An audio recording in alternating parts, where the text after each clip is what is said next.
But I'm thrilled to be back with the workers, UAW members, and proud patriots of the great state of Michigan. Great state, great people. Here in Michigan and across the country tonight, there are countless thousands of auto workers and skilled tradesmen worried about the future and what the future holds for themselves and for their incredible families. I want to begin this evening by saluting these truly great Americans who do not get the credit they deserve. You don't get the credit they deserve. Now they want to go all electric and put you all out of business, you know that, right? To the welders, assembly line workers, machine operators, forklift drivers, pipe fitters, tool and die makers, mechanics, electricians, technicians, and journeymen. We love being with you, and we love being with you right in your environment. You built this country, you love this country, and you are the ones that make our country run. You know that, right? Before I stepped into the political arena 7 years ago, I spent my whole life working alongside of Americans just like you. Spent a lot of time with you. You just don't know that, but I spent a lot of time with you. And people just like you. Now, I put everything on the line to fight for you. I've risked it all to defend the working class from the corrupt political class that has spent decades sucking the life, wealth, and blood out of this country. That's why I'm here tonight to lay out a vision for a revival of economic nationalism and our automobile manufacturing lifeblood, which they're sucking out of our country. I want a future that protects American labor, not foreign labor. A future that puts American dreams over foreign profits. And a future that raises American wages, that strengthens American industry, that builds national pride, and that defends this country's dignity, not squanders it all to build up foreign countries that hate us. And you know where they are? They're located all over the world, but they're mostly on the other side of the world. We don't want that. Under crooked Joe Biden, you have none of this. You have none of the things we want. Instead of economic nationalism, you have ultra-left-wing globalism. They hate our country. And the workers of America are getting, to put it very nicely, screwed. You're getting screwed. Yesterday, Joe Biden came to Michigan to pose for photos at the picket line. But it's his policies that send Michigan auto workers to the unemployment line. He only came after I announced that I would be here. You know, he announced quite a bit later. Spoke for a few seconds. Did you notice he spoke for what? A few seconds? And he had absolutely no idea what he was saying. He didn't know where he was. He didn't know where he was. He didn't know what we were saying. Where am I? He's saying, where am I? Oh, you're in Michigan. Oh, that's good. What do they do in Michigan? They grow weed in Michigan, he said. Don't they grow weed? It's Iowa and other places. Biden's cruel and ridiculous electrical. Think of this. He wants electric vehicle mandates that will spell the death of the U.S. auto industry. You know, it doesn't matter. I watch it, you're negotiating a contract, you're all on picket lines and everything, but it doesn't make a damn bit of difference what you get, because in 2 years you're all going to be out of business. You're not getting anything. What they're doing to the auto industry in Michigan and throughout the country is absolutely horrible and ridiculous. Hundreds of thousands of American jobs, your jobs, will be gone forever because crooked Joe Biden is selling out. But I don't think it's him. I don't think he actually knows what the hell he's doing. He doesn't. She says he doesn't know. He doesn't know. It's not his fault. Let's not blame him. But he's surrounded with radical left Marxists and crazy people, fascists, bad people. He's selling you out to China. He's selling you out to the environmental extremists and the radical left. People have no idea how bad this is going to be also for the environment. You know, those batteries, when they get rid of them, and lots of bad things happen, and when they're digging it out of the ground to make those batteries, it's going to be very bad for the environment. You can be loyal to American labor, or you can be loyal to the environmental lunatics, but you can't really be loyal to both. It's one or the other, and they understand that. The Democrat Party has no idea what they're doing right now. They have no idea what to do. Crooked Joe is siding with the left-wing crazies who will destroy automobile manufacturing and will destroy our country itself. They're destroying our country. You look at that at the border. We had the safest border in history. Now you look at what's happening. It's just a horror show. I side with the auto workers of America and with those who want to make America great again, and I always will.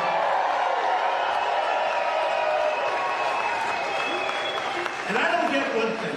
I don't get why Ford and GM, why these car makers aren't fighting to make cars that are going to sell, to make cars that are going to be able to go on long distances. They immediately give up. I see it with the oil companies too. They're promoting windmills, which don't work, by the way. They don't work. They want windmills all over the place. It's like they're told what to do, and that's what they go against their industry. They're either stupid or they're gutless. But why do they concede so fast? This plant, we just walked through this plant, and the electric vehicles are going to put them out of business. They don't need any of this.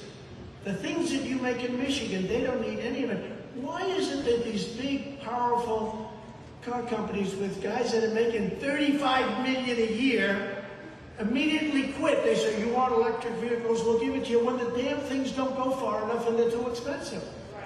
And I'm not in that business, but I know a lot about it. They don't go far enough. Vote for Crooked Joe means the future of the auto industry will be made in China. That's what it's going to be. That's where they're made.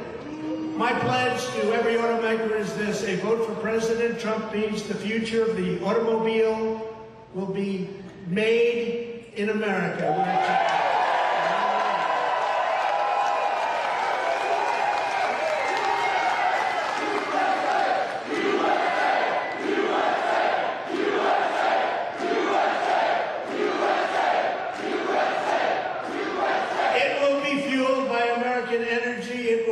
Sourced by American suppliers, it will be sculpted from American iron, aluminum, and steel, and it will be built by highly skilled American hands and high-wage American labor. That's what's going to happen. We'll do it first day in office. First day in office. It'll be signed out first day in office. What they're doing to our country is horrible. What they're doing to the auto workers of this country just doesn't make sense. I saved American auto manufacturing, you know that, in my first term, and I'll save it again. We did great. We did everything to keep those jobs going.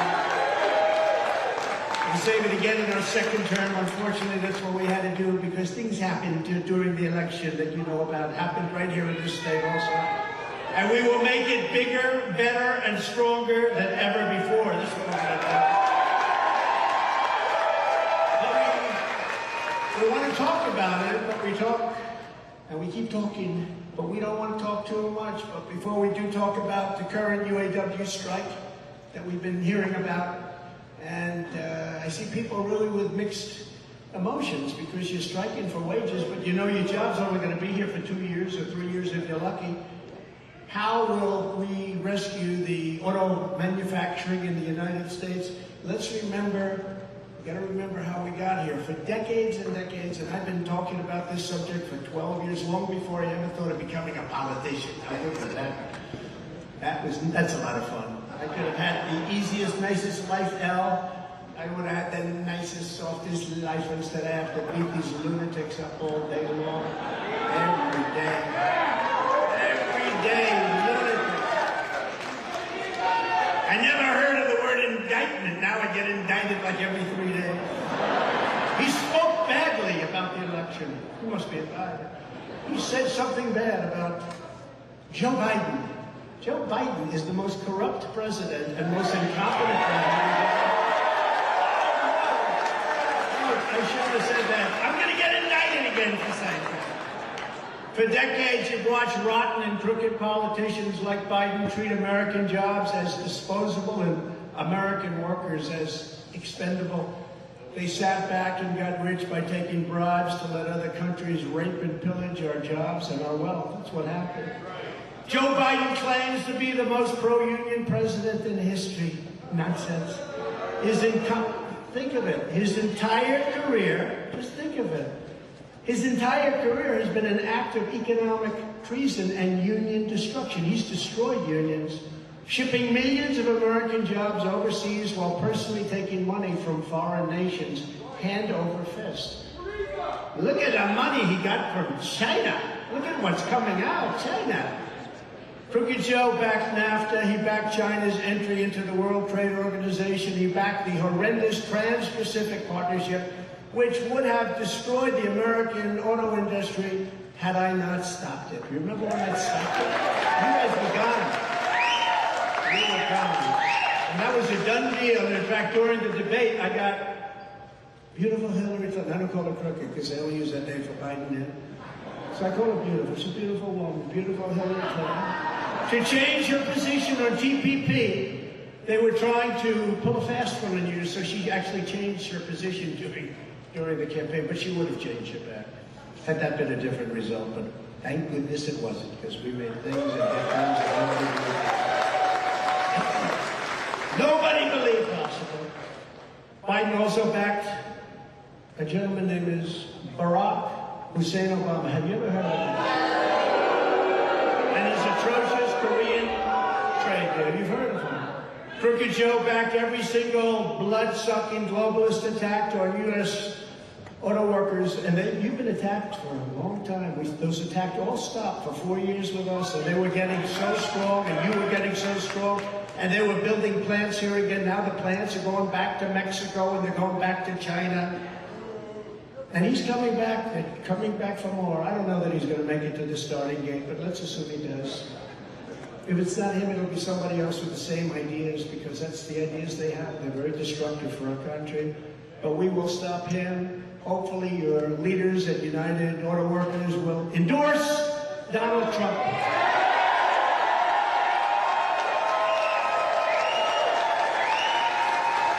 Because, you know, standard history for years and decades and years and years and years, they always endorse a Democrat. It's almost like an automatic reflex, and there's no reason for it, but it's a habit. It's a bad habit. It hasn't worked, because look, you've lost 38% of your industry over the period of 25 years. Much of it's gone to Mexico. We don't talk about Mexico. Much of it's gone to Mexico. They make plants in Mexico. A friend of mine, a great supporter, but a great gentleman who builds plants. That's what he builds, auto plants. He said to me the other day, you got to see the plants we're building in Mexico. I said, well, how do they compare to the U.S.? He said, not even a contest. And I said, isn't that a shame? You remember what I did? I said, you don't give us protection at our border. I'm going to charge you a tariff of 25%. We want 28,000 soldiers on our border, and we had the safest border in the history of our country. Now we have the worst.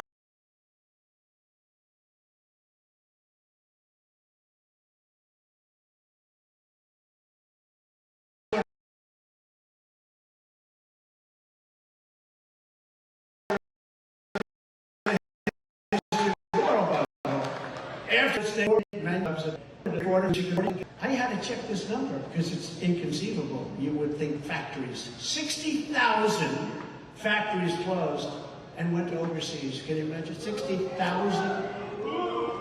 But no, who would think that? When I first saw that number, I said, oh, somebody made a typographical error. Maybe it was 600 factories. Could have been 6,000, but that sounded too high. 60,000. And the good news is, if the number is wrong, the fake news will be checking it out. So I have to say, I have to give you the right numbers, otherwise the fake news is out there. Crooked Joe and his payday with the Biden family, they raked in millions and millions of dollars. You see what's going on. The news doesn't really report it, very little news reports it. But it was the men and women who got, every single day, they got up and came back home with grease on their hands, and they were the ones that paid the price. They paid a big, big price. The only time Joe Biden has ever gotten his hands dirty is when he's taking cash from foreign countries, which is quite often, actually. It's quite often. Based on what we're seeing, it's much more often than anyone would have thought. Can you imagine an unannounced raid on his many homes?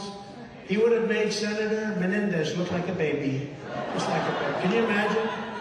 You know, they gave him 3 weeks notice. You know, they said, we're going to raid your home over documents. They gave him 3 weeks. Would 3 weeks be enough? So I can imagine. I'd like to see what he cleaned out of there.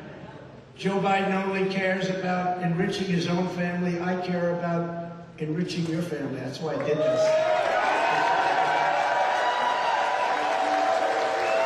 I'm working for you, not for me. That is for sure, and I always will. I will always have your back. I promise you that. I will always have your back. When I came into office, the auto industry was on its knees, gasping its last breaths after 8 long years of Obama and Biden. But you finally got a president who stood up to the... You got to understand, I stood up to people that hate you. They hate you. Or they maybe hate our country. But I stood up for you. I stood up for the auto workers and stood up for the great state of Michigan like nobody's ever stood up before. And just as I promised, I withdrew from the Trans-Pacific Partnership my very first victory. Remember 2016 when we won Michigan? Michigan hadn't been won in like decades. Ever at all. And then we did much better in 2020. I mean, I hate to tell you, we did much better. But we're going to do so. We're going to swamp them. We're going to swamp them. We actually did much better. I ended Obama's war on American energy. He had a war on American energy. Gasoline prices plummeted and soon reached $1.87 a gallon. How does that sound? Now, you know, it's over $5 and $6 and even $7 a gallon in some places, and it's going up higher and higher and higher. And I think they want that. That way you go all electric so you can drive for 50.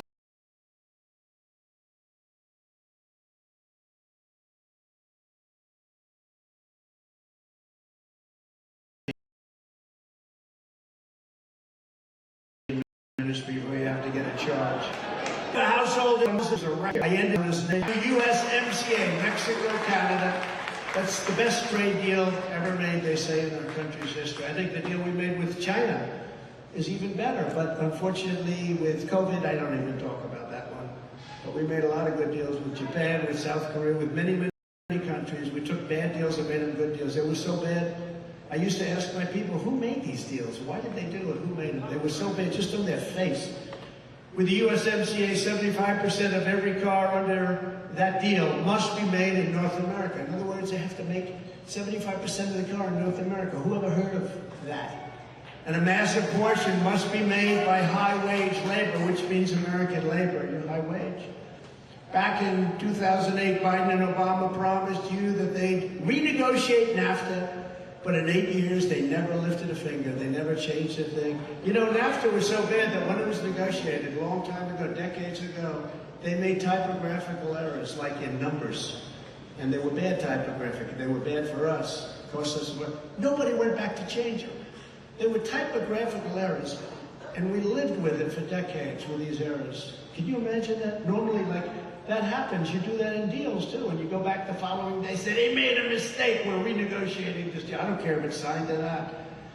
And people sort of have to do that. Legally, they have to do that. If there's an error, if there's a typography. They made typographical errors. They made errors. Maybe they weren't so typographical. Probably the other side made them perfect, actually. You know, they probably made them.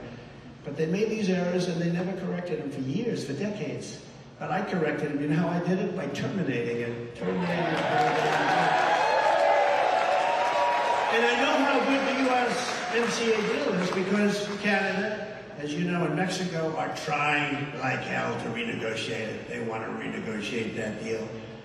But in less than 2 years, I got that done, the USMCA and many other deals. I also renegotiated Obama's Korea trade deal to fully restore your protective tariff on foreign pickup trucks. They wanted to change it. The Democrats wanted it to expire, and so did South Korea badly. They didn't want it. And without that, you wouldn't even have a truck industry. Right now, it's probably the strongest part of your industry. Without that, you wouldn't have an industry. So it's something I was very proud to do. It was very, not easy, but we got it done, and we got it done properly. Michigan jobs would have been exported, while millions and millions of foreign cars would have flooded American streets. That's what would have happened. Obama and Biden didn't care one bit But I did, and I stopped it, and I stopped it cold. I took on communist China like no administration in history did what I've done, bringing in hundreds of billions of dollars pouring into our treasury when no other president had gotten literally 10 cents. And I also got $28 billion for our great farmers. You know that, right? Our farmers. That's why I say, you think I'm going to do badly in Iowa or Nebraska, any of Wisconsin, any of our farm areas? I say, you know, I don't want to be too cocky. I just got very good polls from all those ones. From everywhere. Be cocky, that's okay. But who else would have done that? $28 billion. I said to the Secretary of Agriculture, Sonny Perdue, I said, Sonny, how bad have they treated us? $28 billion over a period of about 5 years. They said they're going to pay it back. And they paid it back. Paid it back. And then perhaps my greatest unsung achievement, I kept Chinese cars the hell out of America. Is that okay? UAW, is that okay? And a lot of people don't know this, but I imposed a whopping 27.5% tariff and tax on all Chinese automobiles coming into our country. And this magnificent tariff, they can't get it off because they make so much money with it. And by the way, if they took it off, you'd be out of business right away. They want to take it off, they're trying to take it off, but it's so good, it's so powerful, it's so strong, but they would take over your industry totally. But it remains in place to this day, not because they wanted to, but because they sort of have no choice. And it's no exaggeration to state that the Trump presidency and the deftly used and applied Trump tariffs and taxes saved the American auto industry from extinction time and time again. And we're going to do a version of it that's going to make you bigger and better and stronger. It's not even going to be a contest with where you are right now.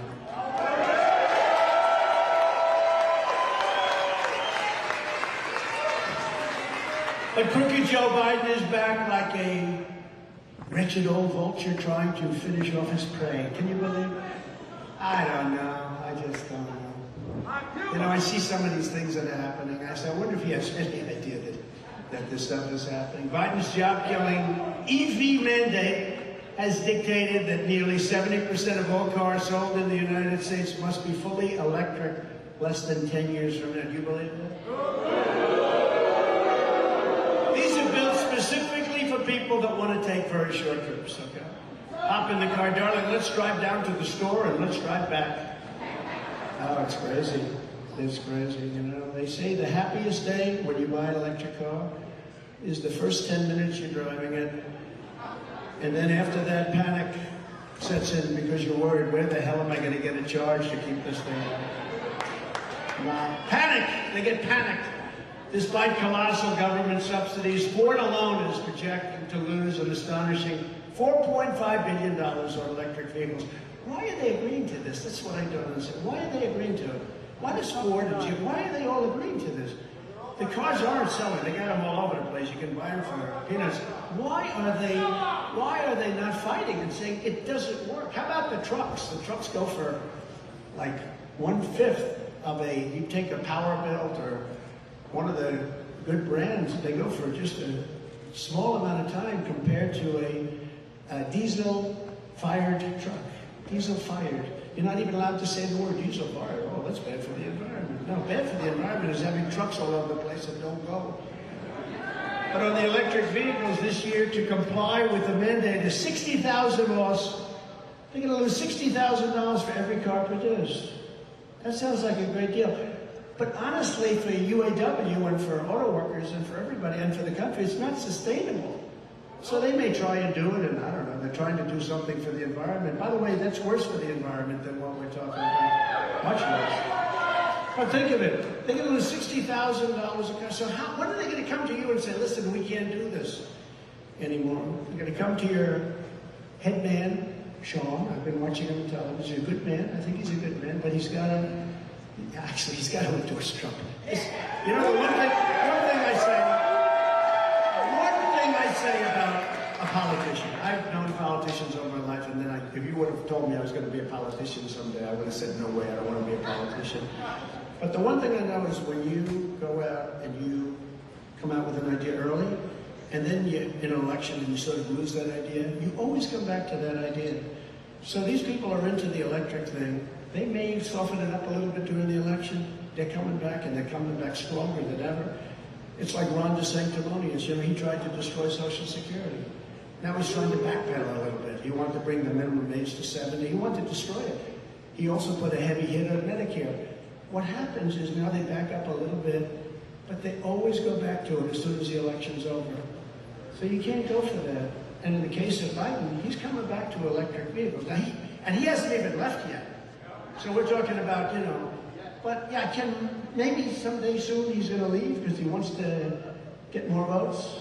But just remember, he's coming back. They always go back to their original thought. That's where they are. I don't know why, but that's where they are. Biden's mandate isn't a government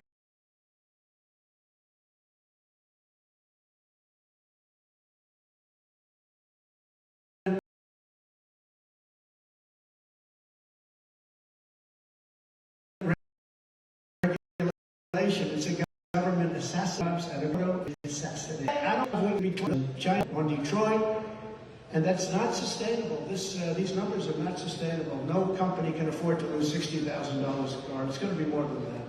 All of these cars will be manufactured in foreign lands that you couldn't care less about. I want choice in schools and in the purchase of an automobile, an SUV or a truck. I want choice for my automobile, for my truck, for my SUV. And I also happen to want choice for schools. Do we agree with that choice? This is about auto workers and automobiles and workers, period. But I think we can say that everybody wants to see choice in schools also. If you want to buy an electric car, that's absolutely fine. I'm all for it. But we should not be forcing consumers to buy electric vehicles. They want to buy all trucks. They want to make all trucks electric. You know that, right? They're going to destroy, you talk about supply chain, they're going to destroy the supply chain. They're forcing the truckers to go all electric trucks. Now the trucks probably don't have the power. They only go about 300 miles, whereas a diesel fuel truck goes 2,000 miles. That's a big difference, would you say? Also, the battery takes up so much room, there's practically no room left for what you happen to be shipping. The whole thing is crazy. They want to do they want to do it with boats too. I was with a boating manufacturer in a great state, South Carolina, with a great governor, by the way, Henry McMaster. And we were there 2 days ago, and I asked him that question. I said, do they want? He said, yeah, they want us to go all electric. I said, how does that work for a boat? He said, the entire boat would be like one big battery. We'd have no room for anything else. I said, what happens if the boat has an accident and starts sinking? Do you get electrocuted if the boat's sinking? I said, you know, I've never thought of that, actually. I think I gave him an idea, actually. Now, can you imagine the boat goes down and you're sitting on top of a battery? I don't feel good about that, right? In other words, you have to stop approximately for a truck 6 times for the same trip. How are they going to stop 6 times? And yet, it's not stopping these lunatics in Washington. These are lunatics. These are deranged people. And I'm not saying you can't buy an electric car. If you want to buy an electric car or a hybrid or an all-gasoline car or a truck, that has to be your choice. You should have that choice. It's great, right? Electric cars working great for certain uses, short-term, short-distance uses. We have unlimited gasoline. Remember that. We have unlimited. China doesn't. We have unlimited gasoline. For 500 years we have gasoline, more than any other country in the world. Can you imagine? A few years ago we were energy independent. Now we're begging countries to give us gasoline. Can you imagine? Now, can you even imagine? And we had the best, the lightest, the sweetest. We have the best stuff. Now we're getting it. We're taking tar. You know what tar is? It's like tar that they have to refine. You know where they refine it? In Houston, Texas, we take tar now from Venezuela. Venezuela was supposed to be the bad guys. Venezuela's getting rich. We're refining their tar. And we're not taking our beautiful, beautiful stuff. We have the best stuff. But we have the most. We have more than Saudi Arabia, more than Russia.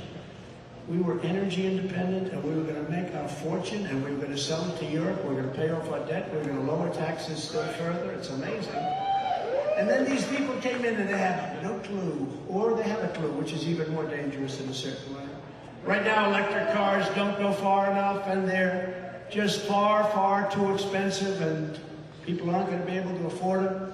And the cost of operation is also much more. This is their option, though, if they want them. It's their option, and it's an option that some people will take, and I am all for them, but I will not allow, under any circumstances, the American automobile industry to die. I want it to thrive and to thrive.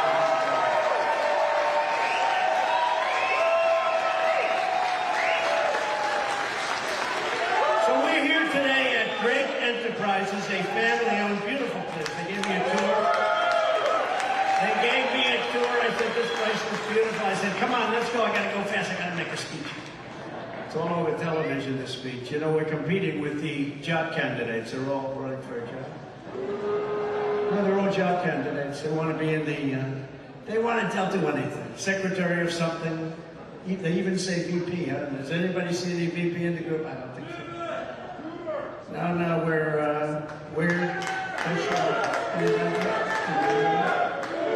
they don't have a crowd like we have. When you look at the thousands of people outside that couldn't get in, why didn't you build a bigger plant? But we're here today at Drake Enterprises, a family-owned and operated Michigan auto parts supplier that has been manufacturing in America for over 70 years. Drake was founded by a great man in 1952, Benny Stemple, right? Benny? We love Benny, your father, your grandfather. An American man, deceased American man with a big American dream. He had a big, big, beautiful dream. Benny started with just 4 people and soon came to dominate the production of gear shift levers for trucks. Today, the company produces transmission components, driveline components, engine components, and car parts for every one of the Detroit Big Three. So I won't tell them I said bad things about them in here. I just want them to fight for what's right. It's common sense. But tonight I was honored to meet Benny's son Lee and Lee's children Nate and Heather. Thank you very much. That's great. Beautiful family. Nate and Heather say their vision for this company is to prove that the American dream is still alive for their employees, like it was just for their granddad, who was so wonderful. So Lee, Nate, and Heather, we're going to help you get that job done, okay? And I want to congratulate you on 3 generations of American auto parts, proudly made in Michigan. We love that. Bad things are happening in Michigan. Your crime rate's through the roof. You got a lot of businesses moving out now. It's unbelievable. Not even believable. Today, nearly 100% of Drake's business is producing components that go into vehicles with internal combustion engines, the very product that Joe Biden and the radical left Democrats, fascists, Marxists, now they want to make them, for whatever reason, illegal. Figure that one out.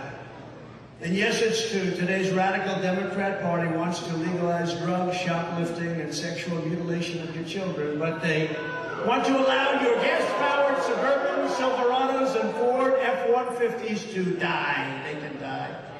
Under a Trump administration, gasoline engines will be allowed. And sex changes for children will be banned. Is that okay?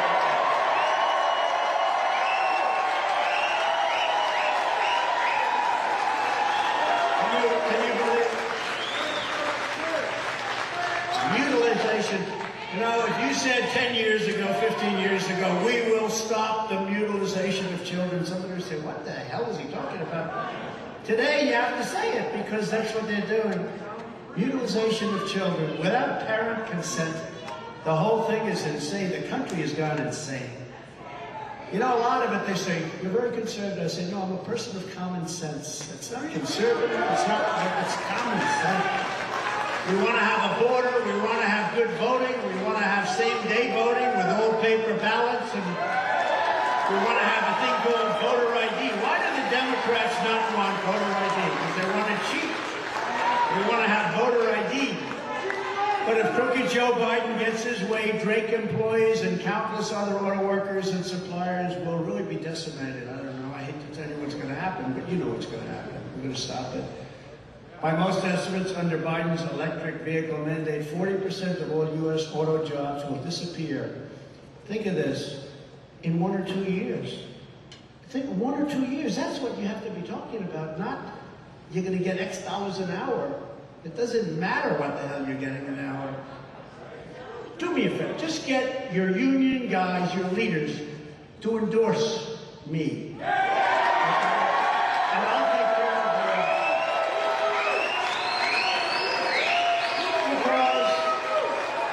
because in looking over the statistics now, they're saying, but the real number will be 100%. Because under Biden's mandate, the entire car industry will be packed up and shipped to China, which controls over 80% of the supply chain for electric vehicle batteries. They control the whole thing. So they think close to 100% of the business will be gone. Every time Joe Biden and the UAW's political leadership talk about a fair transition to all electric cars, American labor will be under siege. It's not going to work for you. It can't work. And I learned a lot today with this great family. I tell you, they said, you know, it just won't work. They don't need anything that you have right here in Michigan, and they have a beautiful product. There's no such thing as a fair transition to the end of your way of life. You're going to lose your beautiful way of life. For auto workers, Biden's forced transition is a transition to hell. It's a transition to hell. It's a transition to unemployment and to inflation without end. The inflation that you have now, we didn't have inflation. We had the greatest economy in the history of our country. You know that because you went 4 years like you've never had in your history, in the history of history.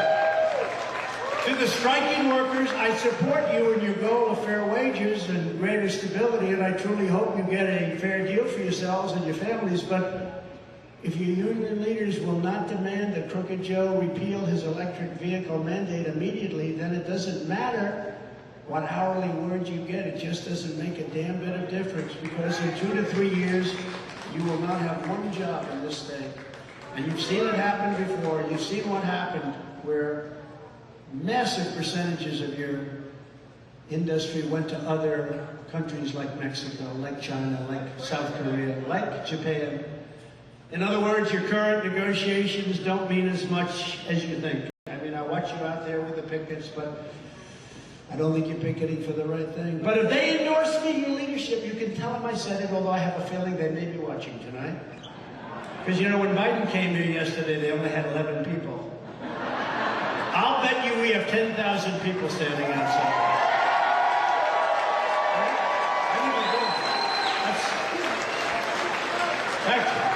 In fact, for a little while, we're driving through and people are going crazy. I said, is this a rally tonight?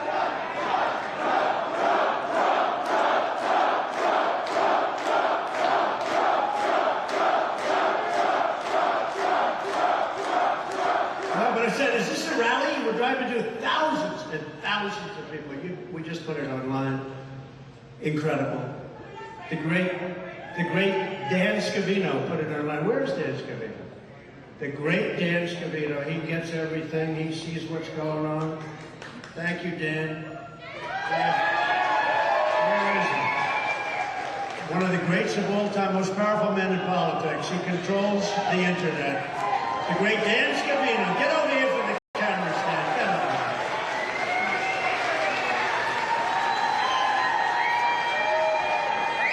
Stephen Chung has done incredible. Jason Miller, a legend. Jason, oh, somebody likes you. Jason. Now I have a great group of people. They all want to come. I said, you guys don't have to come. They said, no, we want to come. They want to come. And they don't want to come to keep me from falling either. They want to come. You see that one? Now they have a new plan. How to keep this guy from standing up. We have to get him to stand up.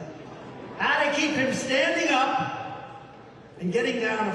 You know, it's so unelegant. You know, I love the 747s, Air Force One. You know, I got new Air Force One I saved $1.7 billion. They came to me, they said, sir, would you sign this? First day I was in office, I said, what is it? It's a new Air Force One. It's $5.7 billion. They said, that sounds like a lot of money for a plane. It's actually 2 planes, by the way. They call it Air Force One. They're identical. I mean, even the wood grain, you can't tell the difference. I could tell because there was a little nick in one desk that wasn't on the other. So I could say, that's one, and the other one's two.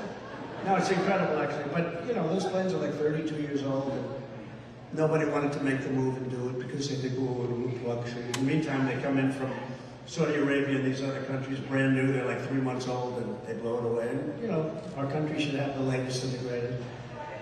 So they wanted me to do it. It was $5.7 billion. I said, nope, it's too high.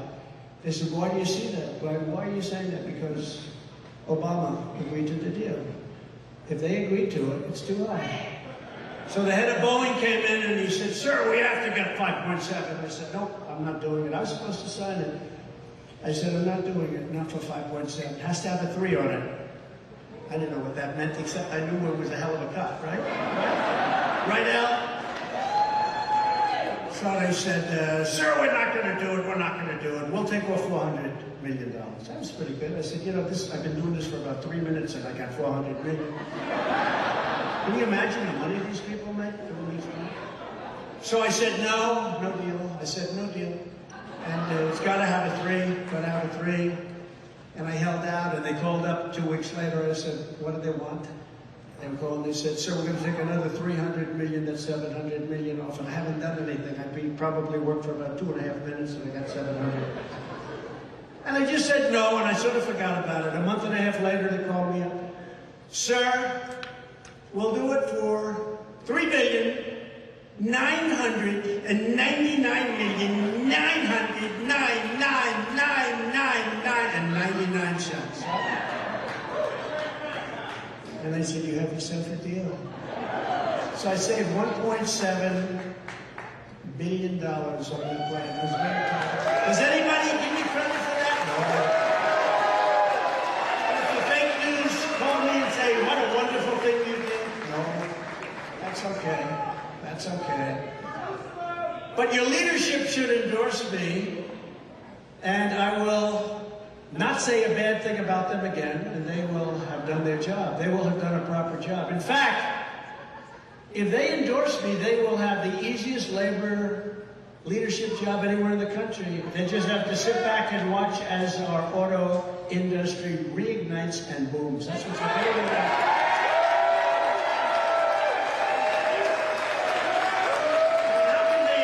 How can they go with this guy? Can't find his way off the stage. I'm looking at these, you know, I always sort of look at stages now, I get a little, because I say, you know, how the hell do you not find your way so in the middle of stairs? And I say, how the hell does it work that you can't find your way off the stage? How does that work? But he can't. Joe Biden is surrendering our auto industry to China, just like he surrendered our borders to the cartels, and he surrendered Afghanistan in the most embarrassing weekday time period in the history of our country. He surrendered to the Taliban, took the military out first. You don't take you take the military out last. So tell your UAW leadership, no problems with them. But they have to endorse Trump, because if they don't, all they're doing is committing suicide. And honestly, you don't want that to happen, because they're committing suicide on the back of your jobs, and you can't let that happen. The Democrats, as they wave the white flag of surrender over your future to other foreign countries, you can't have it done. So if you could speak to Sean, he's listening right now, I'm sure. Sean, endorse Trump, and you can take a nice 2-month vacation, come back, and you guys are going to be better than you ever were.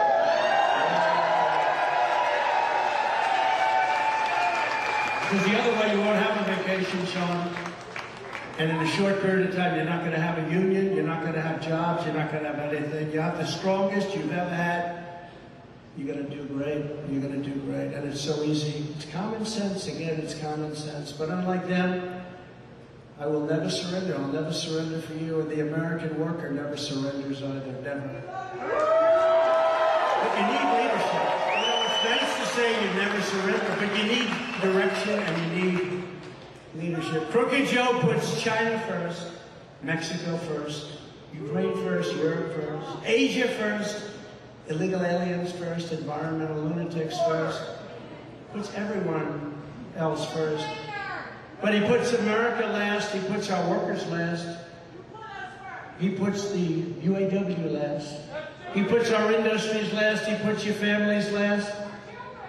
He puts everything. He does put your children last, yeah. When you think of it, probably they should be at the top of your list. Thank you very much. I'm going to use it. You mind if I use that from now? Who said that? He puts your children last. That's going at the top of my list.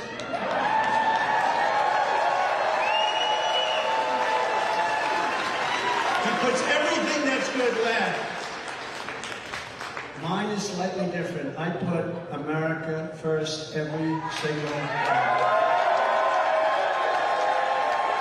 So let me say to every UAW member and skilled workers all across our nation, Joe Biden, the Democrat Party, and their political cronies, cease to serve your interests a long time ago. They don't care about you.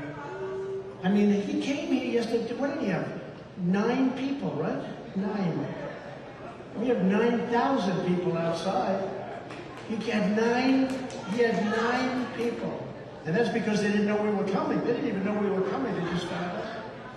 In reality, they don't represent you. They represent a deep state bureaucracy, a global financial class, and a political class that have taken control of this country for their own enrichment and self-purposes, stealing your wealth and stealing your labor while shipping off our best and brightest to die in expensive, exotic, foreign wars in countries that you've never even heard of.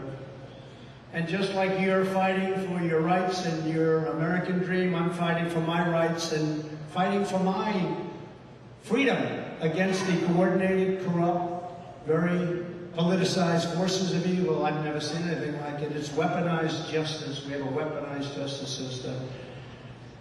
I want to indict. Think of this. I want to indict my political opponent. He's beating me. We got to indict him. I think, you know, that works 2 ways, because when the next one gets in, let's hope that's me.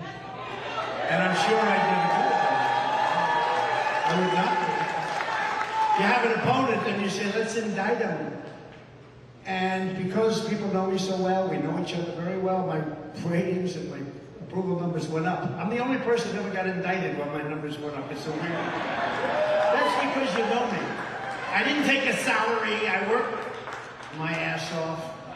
And we did a phenomenal job. We did a phenomenal job for this country. For the first time ever, I never thought they indict their political opponent. And what that does is it sets off a chain of events that's very dangerous in future years. It could happen to them very easily. The reason Crooked Joe and his thugs are trying so hard to stop me is that in my first term, I disrupted all of it. Oh, did I disrupt? That was called major disruption. And in my second term, which we're sort of having now, but I don't want the results, right? I don't want the results of this second term. This second term is a disaster for this country. Worst president, think of it, there's never been a president like this. I say that you could take the 5 worst presidents in history, add them up, and he's done a worse job than all of them added up, but now I'm changing it. I think I can make it to 10, because nobody, you look at our border, you look at everything, you look at our woke military. I defeated ISIS, our military was so great, I rebuilt it, but you look at what's happening in this country, it's horrible. But in my second term, we'll finish the job, and we'll get rid of the cheaters, the liars, the scammers, and the government.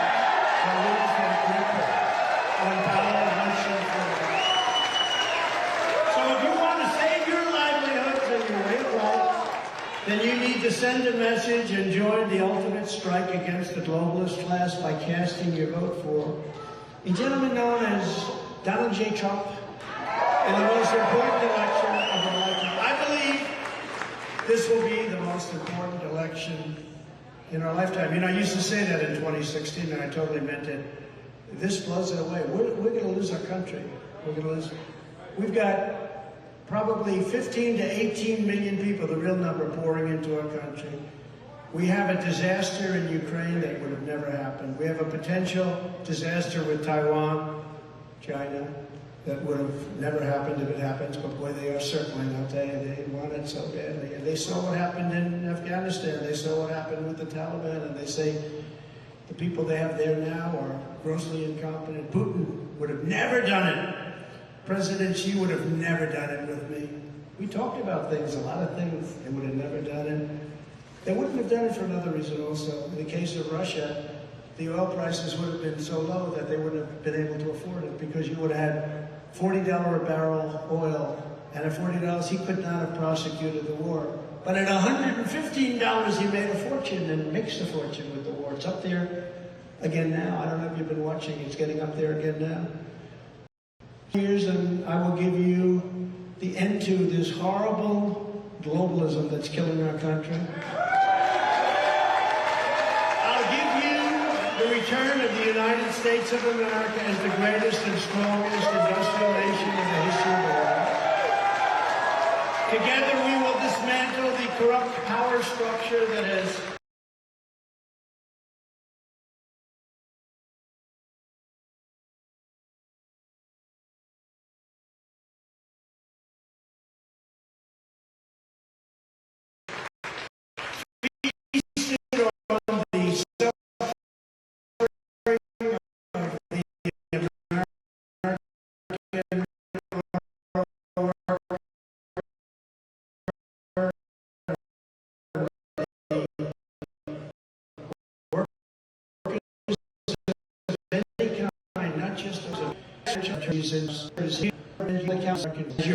the greatest champion, the greatest champion.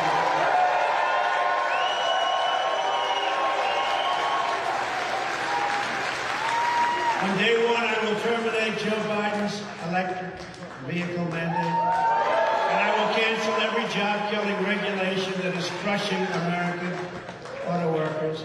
I will unleash a thing called American energy, stop the ban on the internal combustion engine, and we will drill, baby, drill, and we will make zero environmental difference. It will have zero environmental difference, zero. In fact, if anything, it's probably cleaner than what they're doing. But it'll save your family a yearly fortune and give you a much better way of life. You're losing your way of life. I will then go to every foreign country where we're paying billions and billions of dollars for their military defense, as I was doing before, and tell them that if they do not massively increase their Chevys, GMs, and Jeeps, our troops are packing up and we're coming home. You gotta buy our products. You gotta buy our products. That's gonna be the least of it. And if we can afford to send hundreds of billions of dollars to Ukraine, then we can afford to have an auto industry that pays our workers a good living wage and keeps our workers working. Having a vibrant car industry is far more important than almost anything we can do for a very important thing called national security. We need a rebirth of loyalty in this country. To that end, we will bring back a very beautiful word, protection, financial protection. You're going to be protected financially while we still have the power to do it, you know. There's a run on our currency. They want to take away our currency standards. If that happens, that's the worst thing to happen maybe in our country's history. It'll put us in a much different position. But take a look at what's happening. Countries are leaving our standard. In reality, protectionism never truly went out of fashion. Our corrupt politicians just stopped protecting American jobs and workers, and they started protecting the jobs and workers in China and Mexico, Germany, South Korea, Indonesia, Thailand, and Vietnam, many other countries too. Under the Trump presidency, patriotic protectionism will be the new American way. We want to be protected. That's what we have our government for. We want protection in many ways. We're going to stop the crime in our cities, and we're going to stop the crime in our country. And we're not going to be nice about it. We're not going to be nice about it. protecting our workers, protecting our wages, protecting our industries, protecting our communities, and protecting our something you don't hear about very much anymore, a great American dream. We had an American dream. You don't hear about that with this guy. This guy walks up yesterday, looks like he's going to fall over standing in front of some people. Looks like he's going to fall over. This is not a leader. The whole world is laughing at us. They respected your leader. Whether you like your leader or not, they respected your leader. They said, you're not going to mess. We're not going to mess. Upon taking office, I will impose an across-the-board tariff on foreign-made goods. I will also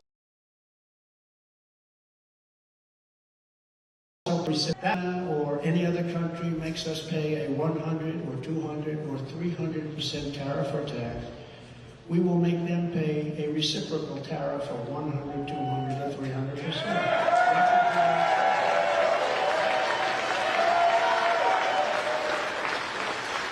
I will revoke China's most favored nation. Can you believe they have a most favored nation status? Because they said we are a developing nation. Well, we're a developing nation too. When you look at our cities, we're developing.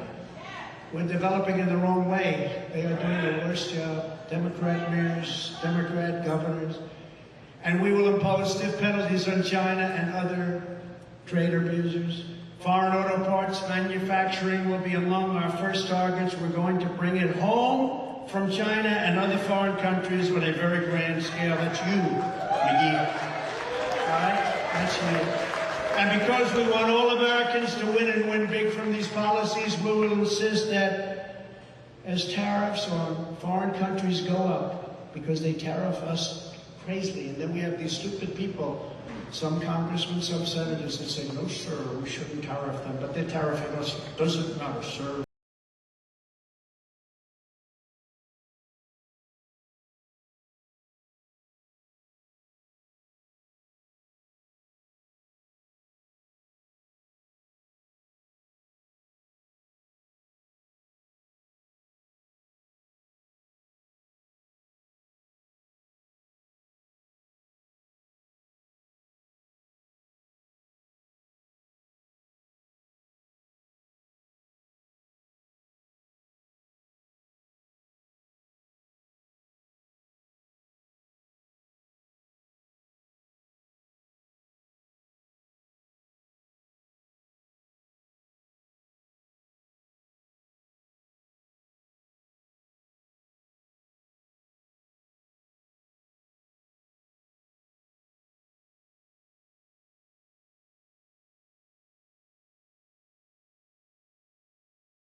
Sources and foreign producers who will be paying trillions and trillions of dollars into our treasury for the privilege of doing business in the United States of America. Isn't that nice?